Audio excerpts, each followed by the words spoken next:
បាទវីដេអូនេះខ្ញុំបង្ហាញពីផ្លូវថ្នល់បន្លាយដែលតែធ្វើ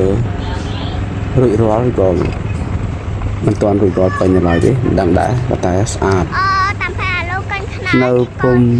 ស្មាត់ពងទៅពាំងសង្កែយ៉ាងអ្នកមានស្រែនៅអមសងខាងហ្នឹងអាចមានផ្លូវជិះចូលដល់ស្រែបានហើយអនាគតទៅផ្ទះនៅបានស្រួលពិតជាល្អមែនទែនមានសងខាងផ្លូវបន្លាយនៅកណ្ដាលយ៉ាងផ្លូវភ្លុះសងខាងនៅខាងកើតក៏មាននៅខាងលិចក៏មាន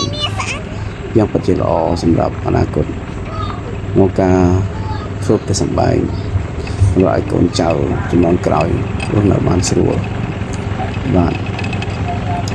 ស្រែបងប្អូនខ្ញុំចិត្តនឹងដែរមានពីគ្រួសារដែរហ្នឹងហើយស្រែខ្ញុំនៅចិត្តភូមិទៅទាំងសង្កែដែរយ៉ាងស្រួលបើសិនជាបងប្អូននៅផ្ទះនៅចិត្តហ្នឹងក៏ចេញចូលស្រួលហើយនៅចិត្តផ្សារជិះផ្លេតដល់ផ្សារយ៉ាងពិតជាល្អបាទហ្នឹងយ៉ាងមានច្រើនដែរសូមមើលទិដ្ឋភាពរបស់វាគឺស្អាត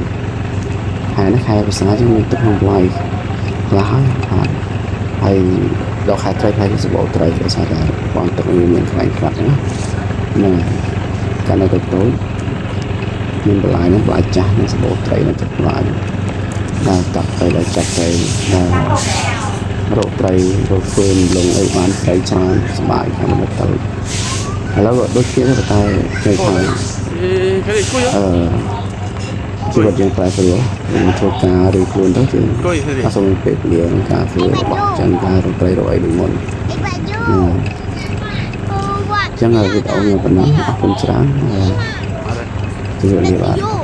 សូមជួយទស្សនានៅក្នុងវីដេអូនៅទីទៀតទាំងអស់ទាំងមូលបាទដែលទៅយូរហើយ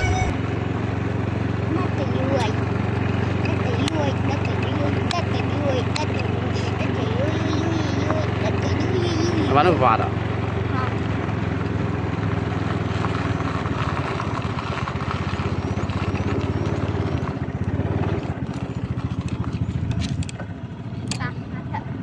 ណៃធ្វើអីគេហ្នឹងគេឲ្យជីតាមហ្នឹងឯង